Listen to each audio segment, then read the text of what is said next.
अनंत उपकारी परम आराध्य प्रभु महावीर को नमन। परम श्रद्धेय आचार्य प्रवर, श्रद्धेया साध्वी प्रमुखा श्री जी, श्रद्धेय मुनि श्री राजगरण जी स्वामी, सादर सभक्ति वंदना।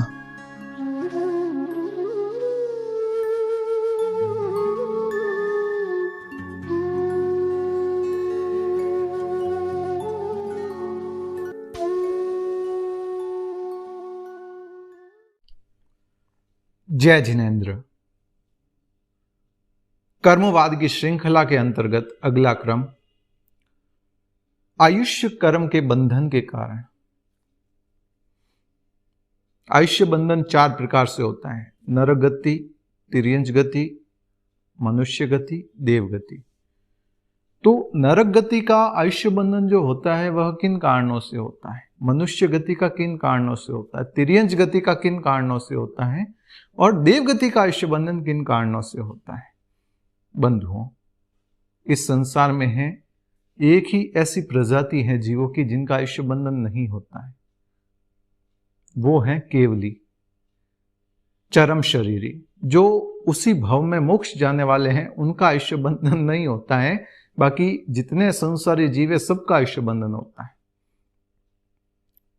भगवान महावीर का आयुष्य बंधन नहीं हुआ, जो केवली है उनका आयुष्य बंधन नहीं होता है।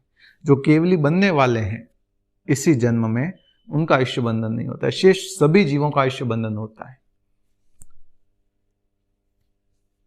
नरक गति के आयुष्य बंधन के कारण क्या?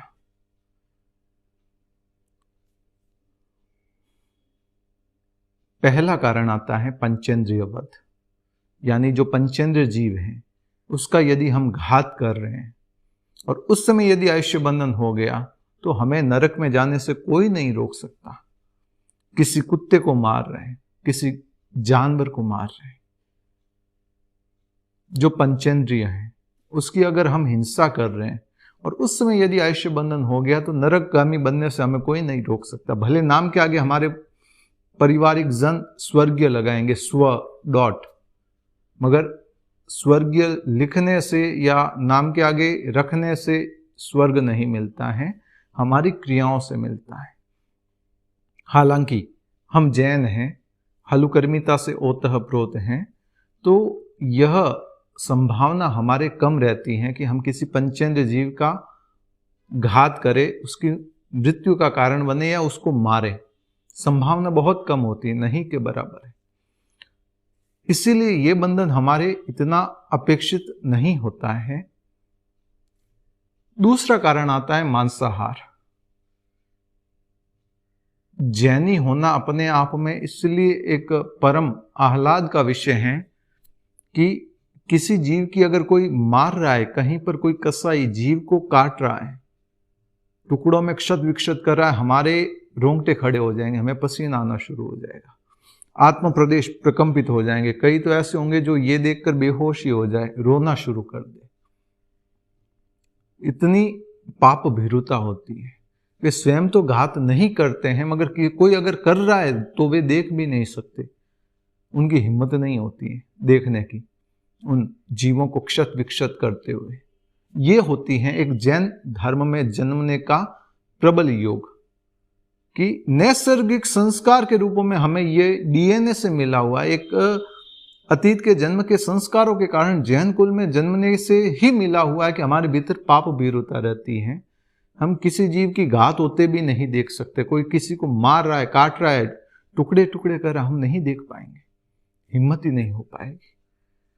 तो न तो पंचेंद्रिय वध हमारे द्वारा इतना संभव है, न ही मांसाहार हम कर पाते हैं या हो पाता है। कोई अगर भूल से भी कर लेता, कहीं गया, कोई ऐसा ही रेस्टोरेंट है जहां वेज नॉन वेज दोनों है, कोई मैकडोनल्ड्स, पिज्जा हट या इस तरह के बर्गर किंग, कहीं पर भी गया और भूल से वेज की जगह नॉन वेज आ गया, अगर वह भूल से भी खा लेता है, हालांकि ऐसी जगहों पर जैनों को जाना ही नहीं चाहिए, मगर भूल से भी यदि वह खा लेता है तो वह कितनी आत्मग्लानि से युक्त होता है जिसकी परिकल्पना नहीं कर सकते। रोने लग जाता है, अपने मम्मी पापा को फोन कर करके। कई बार मेरे पास ऐसे मैसेज आए कि भैया मेरी लड़की कहीं गई थी होटल में और भूल से उसके प्लेट में नॉन वेज आ गया, अब क्या करें? वो प्रायश्चित क्या ले? वह तो रो रही है, उसका तो मानो बुरा सा हाल हो गया है, अब क्या करें?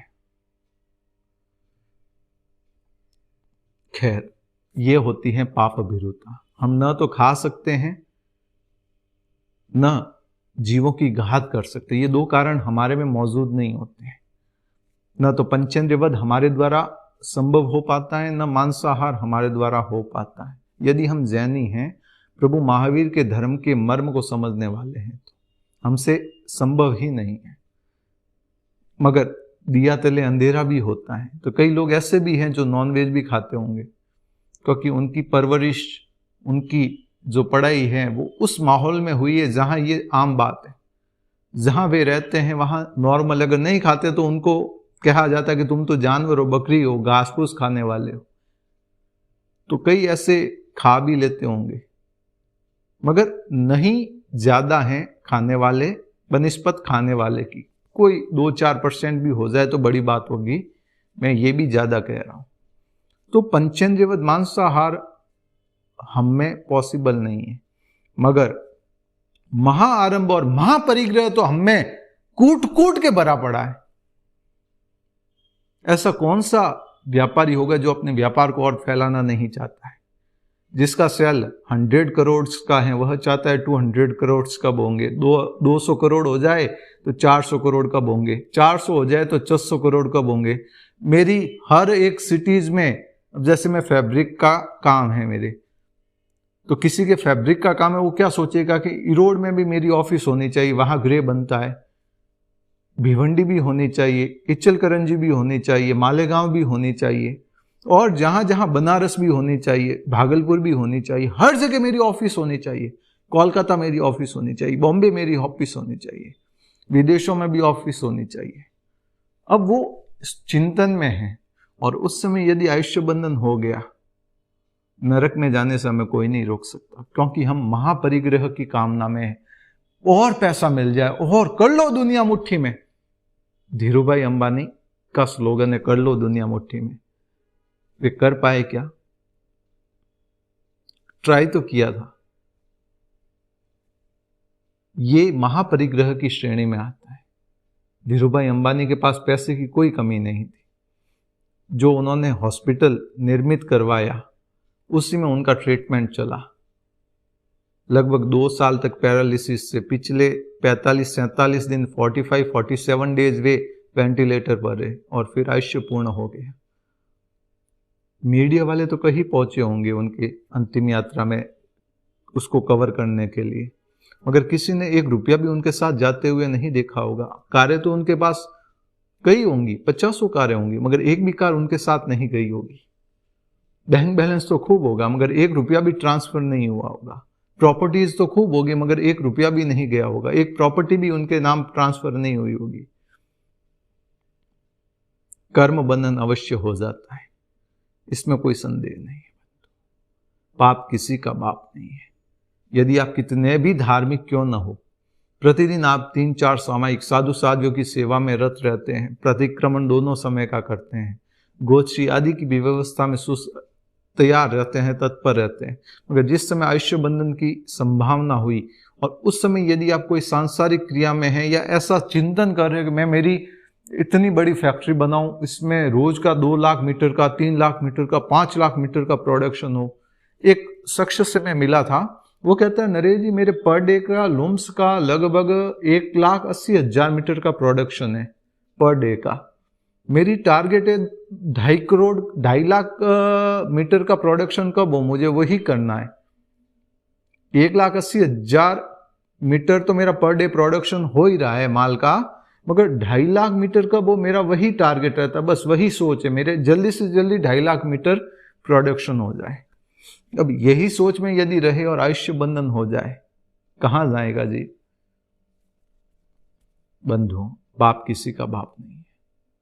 भले हम में पंचेंद्रियवद मांसाहार नहीं है, मगर महाआरंभ और महापरिग्रह तो कूट कूट के भरा पड़ा है। आपके लड़के लड़की की शादी है, आप अगर संपन्नता से ओतः प्रोत हैं, आप क्या सोचेंगे? अमुक जगह करता हूं, अमुक रिसोर्ट बुक करता हूं, जोधपुर का उमेद पैलेस करता हूं। मुकेश अंबानी ने अपनी लड़की या लड़के का रिसेप्शन उदयपुर या वहां एक पार्टी की थी, संगीत किया था, मैं भी वहीं करता हूं। 5 करोड़, 10 करोड़, 20 करोड़ क्या है, मेरा लड़का है, लोगों को क्या मालूम पड़े कि मेरे लड़के या लड़की की शादी हुई है। ऐसा 500 आइटम रखूं खाने में, ये करूं, वो करूं, वहां से बैंड वाले को बुलाऊं, वहां से उस चीज को बुलाऊं, वो एक्टर आए, वो एक्ट्रेस आए, इतना डेकोरेशन हो, इतनी साज सज्जा हो, ये हो, वो हो, बस इन्हीं चीजों में रह जाता है।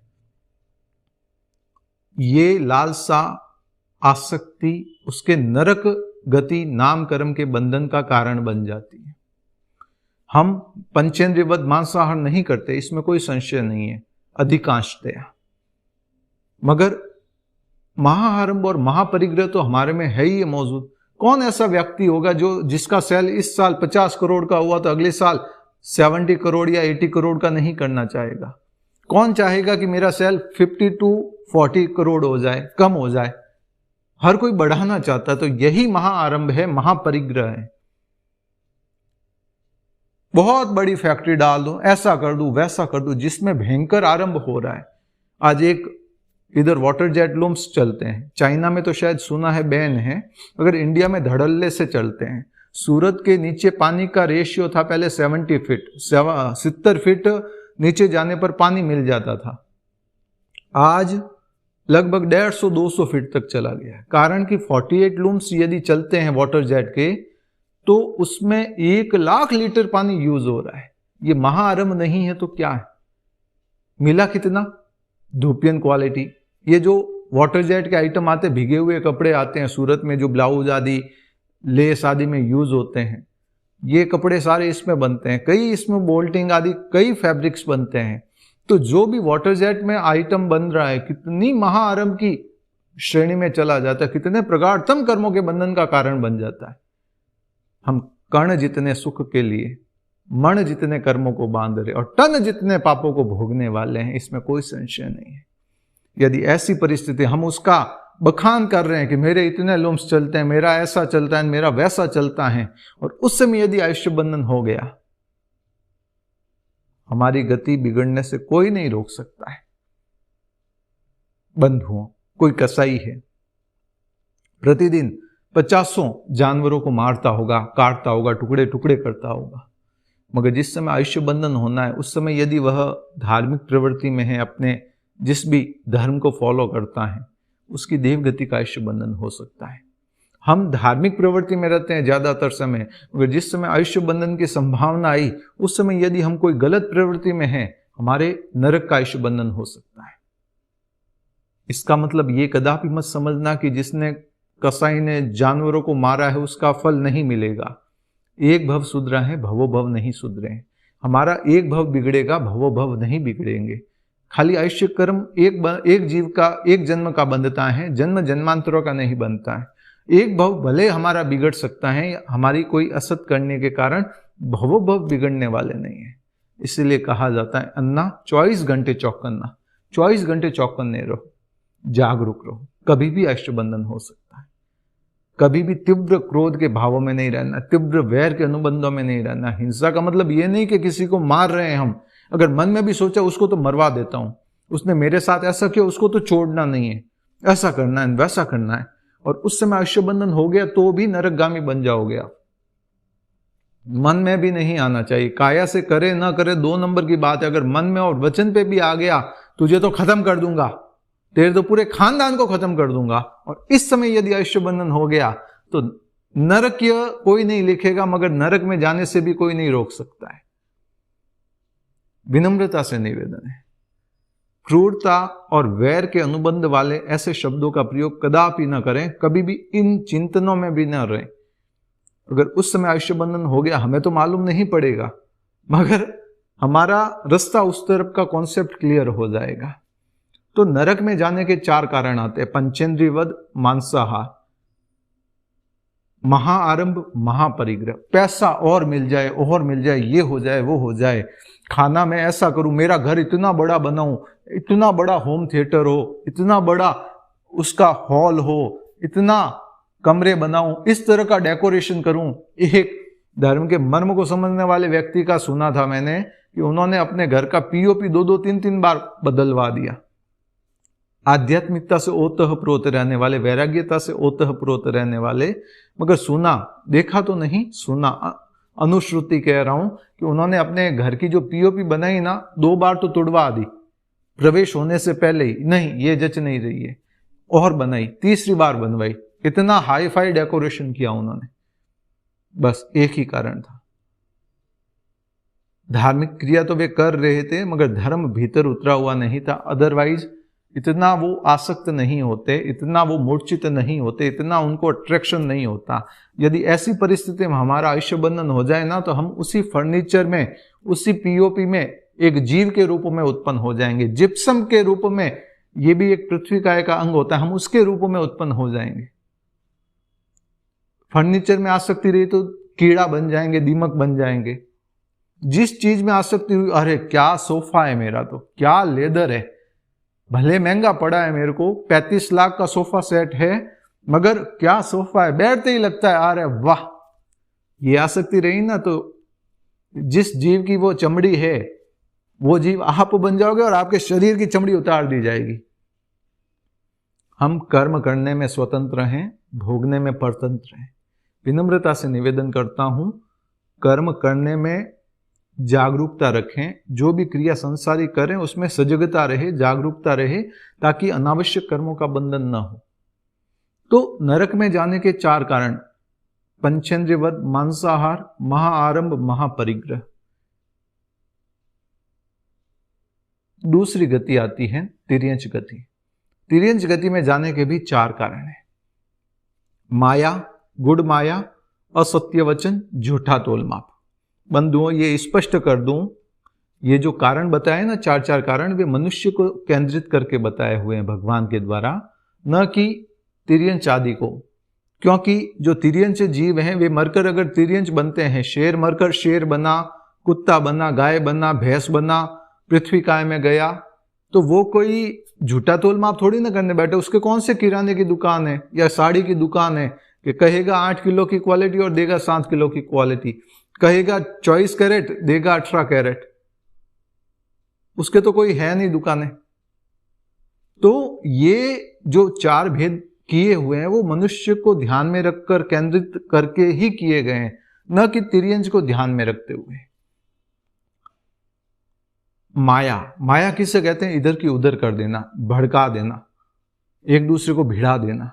गुड़ माया, ये करके भी वाहवाही करना, अरे देख मैंने दोनों को कैसे भिड़ा दिया, मालूम ही नहीं पड़ा कि मैंने किया ये सारा। आपस में लड़ रहे थे, दोनों के आना जाना बंद हो गया, मन मुटाव हो गया, मगर 1% भी किसी को मालूम पड़ा क्या ये मैंने किया, देखी मेरी कलाकारी। तो ये गुड़ माया हो गई। और गहरी, गुड़ यानी गहन, गंभीर और सघन, तो ये गुड़ माया हो गई। तो ऐसी परिस्थिति वाले क्या करते हैं? तिर्यंच गति का आयुष्य बंधन कर लेते हैं।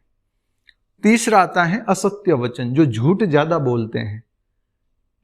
मारवाड़ी में कहते हैं फेकम फेक जिंदगी ज्यादा होती है। मारवाड़ी में कहावत है, पौनी के वोटे कादुई को मरे ने, अर्थात जहां वो पानी बता दे वहां कीचड़ भी नहीं होता है, इतना फेकम फेक होता है। जो असत्य बोलते हैं, झूठ बोलते हैं, मजाक में हो, व्यापार में हो, या कैसी भी परिस्थिति में हो, यदि उस समय आयुष्य बंधन हो गया तो तिर्यंच गति में जाने से कोई नहीं रोक सकता आपको। चौथा कारण आता है झूठा तोलमाप। किराने की दुकान है, मिलावट करके बेचते हैं, कई जगह वजन कम करके देते हैं। 1 किलो बोलते हैं मगर उसमें 950 ग्राम ही निकलता है, 960 ग्राम ही निकलता है, ऐसा करते हैं। ज्वेलरी का काम है, बोलते 22 कैरेट है मगर अंदर 21 कैरेट या 20 कैरेट ही करते हैं माल, 22 कैरेट नहीं होता है। 24 कैरेट बोलकर 22 कैरेट करेंगे, 18 कैरेट बोलकर 16-17 कैरेट ही करेंगे। तो ये जो चोरी होती है ना, झूठा तोल माप, जो मिलावट की जाती है, मिक्सचर किया जाता है, खाने की वस्तुओं में होता है। कई जगह कितने लोग बीमार हो जाते हैं। आज के समय कहते हैं कि घी आदि ताज़ा मिलता ही नहीं है, शुद्ध होता ही नहीं है। क्यों नहीं होता है? कारण कि मिलावटें इतनी हो गई। बंधुओं, गति बिगाड़नी है, पैसा कितना भी आप कमा लोगे एक भव सुधार सकता है, मगर पैसा कमाने के चक्कर में यदि आपने अनैतिकता कर ली, झूठा तोल माप शुरू कर दिया, आपके भवो भव बिगाड़ता रहेगा, जन्म जन्मांतर तक आपको अटकाता रहेगा, भटकाता रहेगा। विनम्रता से निवेदन करता हूं, न तो माया करनी, न गुड़ माया, न असत्य वचन, न झूठा तोल माप। ये 4 कारण है जिसके कारण हम तिर्यंच गति में जा सकते हैं। यदि उस समय आयुष्य बंधन हुआ तो हम कोई भी क्रिया कर रहे हैं, उस समय आयुष्य बंधन हो गया, साड़ी का कट 30 का बोलते हैं, देते 20 है, 15 है। मैं बालोतरा का हूं, वहां नाइटी खूब बनती है, बोलते 200 कितना 290 का कट आएगा, 2 मीटर 90 सेंटीमीटर, मगर 280 ही निकलता है। बोलते वजन है 250 ग्राम की क्वालिटी है, निकलती 230 ग्राम 235 ग्राम ही है। तो ये सारा झूठा तोल माप होता है। जो है वो बोलो, मिलावट मत करो, कहो कुछ हो कुछ, ऐसा नहीं होना चाहिए। क्वालिटी 7 kg की है तो 7 kg ही होनी चाहिए, उसमें 6 kg 500 ग्राम्स नहीं होना चाहिए, 6.5 किलो नहीं होना चाहिए, 7 किलो बोलकर। तो ये सारा झूठा तोल माप हो जाता है, कहते कुछ और देते कुछ। और उस परिस्थिति में आयुष्य बंधन हो गया ना बंधुओं, तिर्यंच गति में जाने से कोई नहीं रोक सकता आपको। फिर आप कहीं दुकान के बाहर ही बकरे के रूप में घूम रहे होंगे। एक घटना मैंने अभी सुनी। कई बार क्या होता है बंधुओं, एक गांव में संत पधारे। संतों का जो स्थान था रुकने का, प्रवास का, उसके सामने एक सेठ की दुकान थी। वहां एक बाल मुनि प्रथम तल्ले पर, फर्स्ट फ्लोर पर, नीचे प्रवचन पंडाल था, ऊपर वे विराजते थे।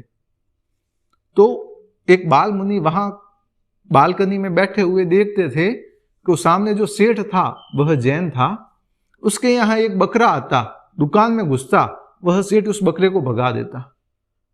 यह देखकर संत खुश हो जाते, हंसने लग जाते।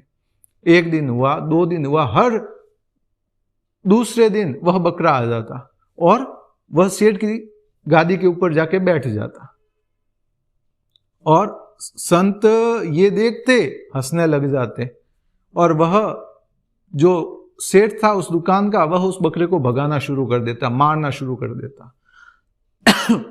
सॉरी। तंग आकर सेठ ने एक कसाई को बुलाया और कहा इस बकरे को लेके जाओ, और दुखी हो गया मैं इससे। तो ये देखकर भी संत हंस गए।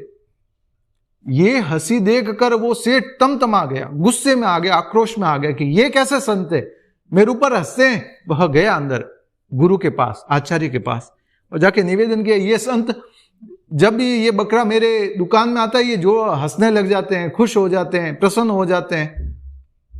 उन छोटे संतों को बुलाया, ये क्या कह रहे हैं। वो संत छोटे भले थे मगर विशिष्ट साधना संपन्न थे, विशिष्ट उपलब्धि थी उनके पास।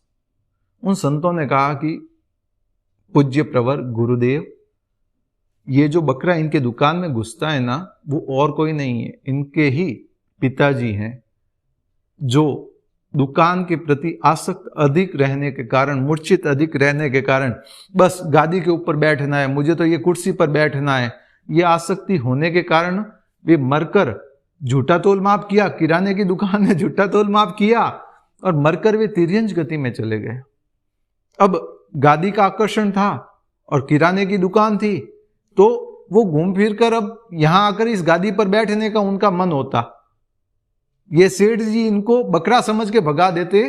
वो सेठ जी का संसार पक्षीय अतीत के जन्म का पिता था, तो वो इनको भगाते, मार पीट कर वो वापस आ जाता, भगाते वापस आ जाता। तो आज जब इन्होंने अपने पिता को कसाई को दे दिया, इस बकरे को कसाई को दे दिया, तब मेरे हंसी छूट पड़ी कि देखो ये कैसी विचित्रता है संसार। जैसे ही ये सुना बाल मुनि के द्वारा, उस सेठ के तो पसीने छूट गए। वह दौड़ा दौड़ा गया उस कसाई की दुकान की तरफ, जहां उस बकरे को लेके गया। उसके पिताजी के इस जन्म वाले बकरे को लेके गया, मगर वहां पहुंचा तब तक स्वाहा। आसक्ति कहां से कहां पहुंचा देती है, झूठा तोलमाप कहां से कहां लेके चला जाता है।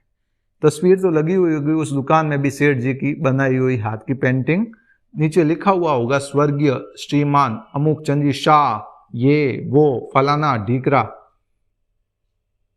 मगर गति क्या हुई, तिर्यंच गति हो गई। और पुत्र ही अपने पिता को, कसाई को देके आ गया बकरा, उस बकरे को। ये संसार है, असार है। कर्म भोगने तो हमें ही पड़ेंगे, बाकी खाली देख सकते हैं, दर्शक बन सकते हैं, मगर भोगने तो हमें ही पड़ेंगे।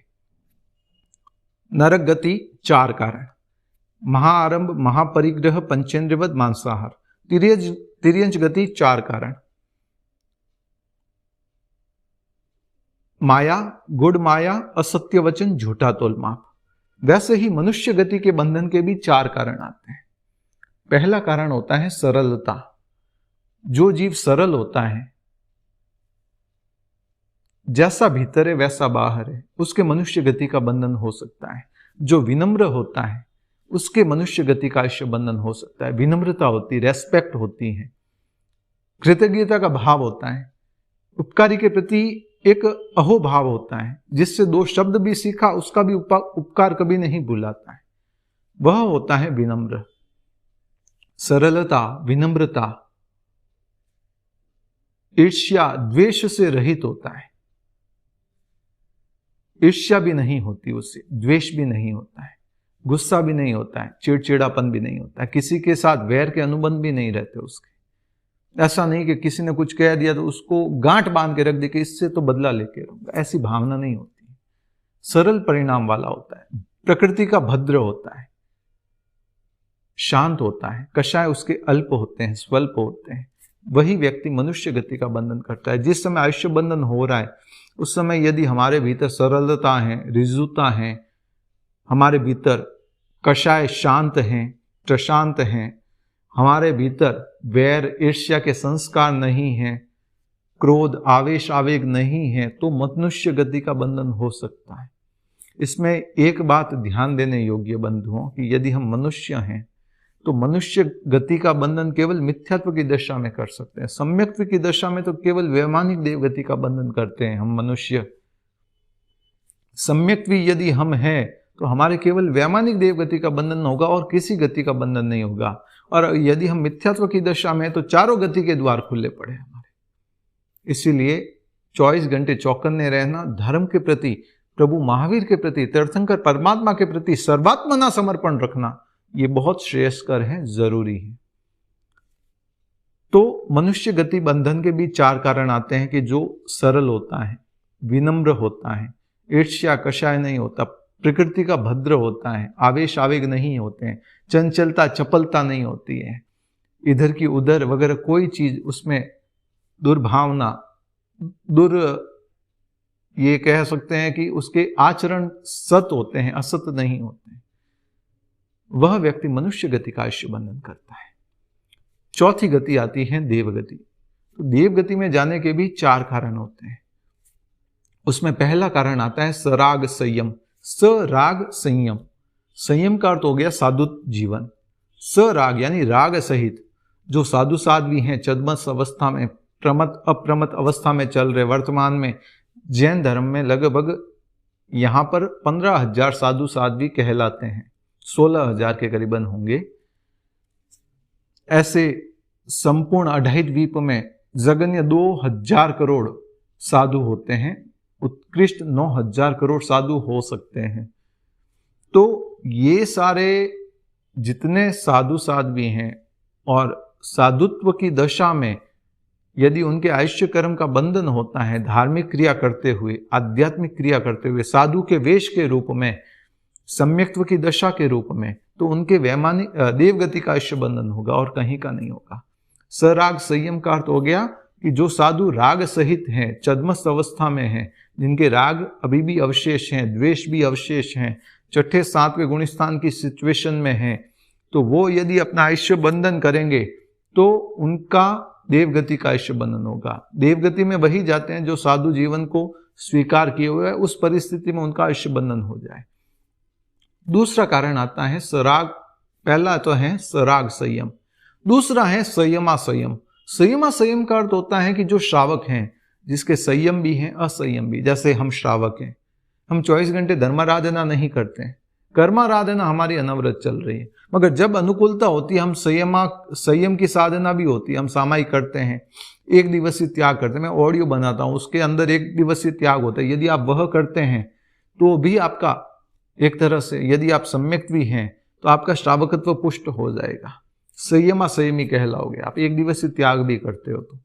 और उस परिस्थिति में यदि हमारे आयुष्य बंधन हो गया, जिसमें हम त्याग की चेतना से युक्त हैं, हम श्रावकत्व की आराधना से युक्त हैं, हम सामायिक कर रहे हैं, प्रतिक्रमण कर रहे हैं, पोषद कर रहे हैं, हम कोई माला फेर रहे हैं, उस समय यदि हमारे आयुष्य बंधन हो गया, हम कोई धार्मिक चिंतन के अंतर्गत, आप ऑडियो सुन रहे हैं, वीडियो सुन रहे हो, उस समय यदि आपके आयुष्य बंधन हो गया, तो ये संयमा संयम की साधना के अंतर्गत, धार्मिक क्रिया के अंतर्गत होने के कारण, आपके त्याग चेतना के कारण आप देवगति का आयुष्य बंधन कर लोगे।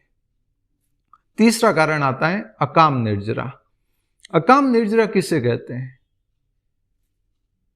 जंगल में आग लग गई, पृथ्वी का एक जीव है, वे जल रहे हैं। पेड़ जल जाते हैं ना, जंगल में आग लगती है तो उनके पास ऑप्शन नहीं है। हम तो क्या होते, कहीं आग होती भागकर निकलने का प्रयास करते हैं, बचने का प्रयास करते हैं, मगर उन पृथ्वी का एक, अप का एक, तेजस का एक, वायु का एक और वनस्पति का एक जीवों के पास ऑप्शन नहीं होते हैं यदि वो किसी भी परिस्थिति से गुजर रहे होते हैं। तो जैसे ही जंगल में आग लगी, वहां पर वे जीव तड़प तड़प कर मर जाते हैं, पेड़ जल जाते हैं, राख हो जाते हैं। तो ये सारी अकाम निर्जरा होती है। उस जंगल की आग में कई जानवर भी जल जाते हैं, ये सारी अकाम निर्जराएं। यहां सर्दी का समय था, अभी सर्दी धीरे धीरे कम हो रही, कई जगह आज भी है। तो वहां पर जो जानवर होते हैं, आप तो रात को 2-2 कंबल ओढ़कर, रजाई ओढ़कर सो जाते हैं, मगर वो बाहर जो जानवर बैठा है, गाय बैठी, उनकी क्या हालत होती है? उनके अकाम निर्जरा हो रही है। उनकी इच्छा नहीं है कि ठंड को वे महसूस करें, उनके पास ऑप्शन भी नहीं है। तो ये जो उनकी मजबूरी में जो उनके साथ प्रताड़ना हो रही है, किलामना हो रही, किसी जीव को मारा जा रहा है, उसके द्वारा जो वह सहन कर रहा है, उसके द्वारा भी अकाम निर्जरा होती है। तो ऐसी परिस्थिति में यदि आयुष्य बंधन होता है किसी जीव का, तो वह देवगति को प्राप्त हो सकता है। अगला भेद होता है बाल तपस्या। बाल तपस्या का अर्थ होता है जो मिथ्यात्व की तपस्या होती है। कई लोग होते हैं दिन में त्याग रखते हैं, रात को खाते हैं। कई लोग होते हैं दिन में खाते हैं, रात को त्याग रखते हैं। कई लोग एकासन करते हैं, कई लोग रोजा करते हैं, कई लोग और भी अलग अलग तप अनुष्ठान करते हैं, नवरात्रा करते हैं 9 दिन, किसी इष्ट के लिए एकासन करते हैं। जैसे होता है ना, कोई सोमवार का एकासन कर रहा है, कोई मंगलवार का कर रहा है, कोई बुधवार, कोई गुरुवार, कोई शुक्रवार, कोई शनिवार, कोई रविवार का, कोई तिथियों के हिसाब से करता है। जहां भौतिक कामना जुड़ी हुई है, आध्यात्मिक कामना होगी तो वह सकाम निर्जरा कहलाएगी, मगर जहां भौतिक कामना जुड़ी हुई है वो बाल तपस्या कहलाएगी। उसके द्वारा जो निर्जरा हो रही वह काम निर्जरा कहलाएगी। जो भौतिक कामना से युक्त होती वह भी अकाम निर्जरा है, और जो अनावश्यक रूप से या ऐसे ही हो रही है, अब जैसे मुझे भूख लगी हुई है, मेरे प्यास लगी हुई, मैं ऑडियो बना रहा हूं, मैं बीच में जा भी नहीं सकता, कंटिन्यू चल रहा है, तो ये जो मैं कर रहा हूं इसमें मेरे अकाम निर्जरा है। मैं प्यास के परिचय को सहन कर रहा हूं, मजबूरी है। एक होता है सहजता से, अवसर है, चलो जाने दो, क्या हुआ नहीं पिया तो। और एक होता है अरे कब ये ऑडियो वीडियो पूरा हो, कब मैं पानी पीऊं। तो यदि मेरे भीतर ये भावना है कि कब वीडियो पूरा हो और मैं पानी पीऊं, ये अकाम निर्जरा है। एक सहजता है, मिले सो ठीक, ना मिले सो ठीक, ये सकाम निर्जरा है। ये मुझे एक अवसर मिल गया साधना का, आराधना का, धर्माराधना का, करने का, करवाने का, तो ये अगर भावना है सकाम निर्जरा। पूरा खेल हमारी भावधारा पर है। सराग संयम साधु की अपेक्षा, साधु के वेश में, साधु के रूप में यदि सम्यक्त्व की दशा में आयुष्य बंधन करते हैं तो देवगति, श्रावक के रूप में यदि आयुष्य बंधन होता है तो देवगति।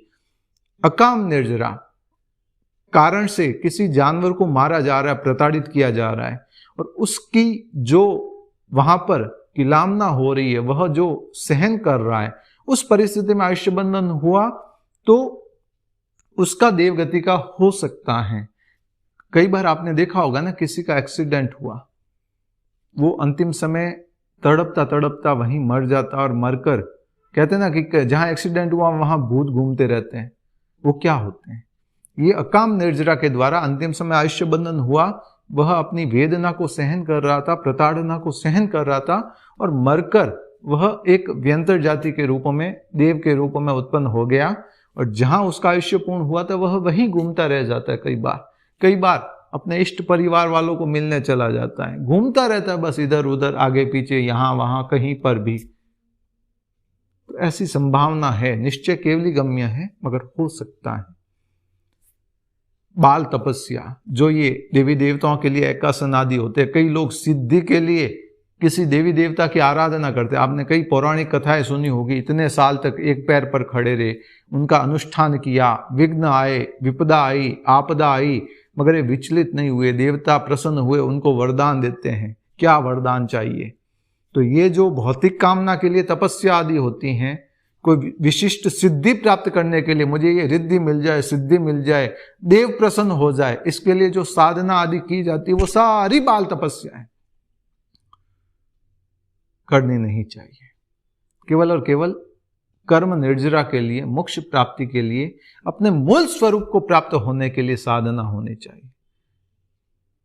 बंधु, एक संक्षिप्त के अंतर्गत मैंने आयुष्य कर्म के बंधन के कारणों का विवेचन किया कि नरक गति का आयुष्य बंधन किन कारणों से होता है, तिर्यंच गति का बंधन किन कारणों से होता है, मनुष्य गति का बंधन किन कारणों से होता है, और देव गति का बंधन किन कारणों से होता है। बस इन कारणों को जानने का प्रयास करें, हेय को छोड़ने का प्रयास करें, नरक और तिर्यंच के कारणों को और मनुष्य और देव गति के कारणों को अपने जीवन में उतारने का प्रयास करें। कारण कि ये हम जिस आरे में रह रहे हैं वहां से मोक्ष संभव नहीं है, तो कम से कम अगला स्टॉप हमारा देवगति हो। देवगति पाने के लिए नहीं, मगर एक व्यवस्थित जगह हमारा क्रम चलता रहे, उसके लिए ये जरूरी है। आपका साधक जैन नरेश चोपड़ा, बालोतरा, सूरत। वीतराग वाणी के विपरीत कुछ भी कहा हो तो तस्मिच्छामि दुक्कड़म।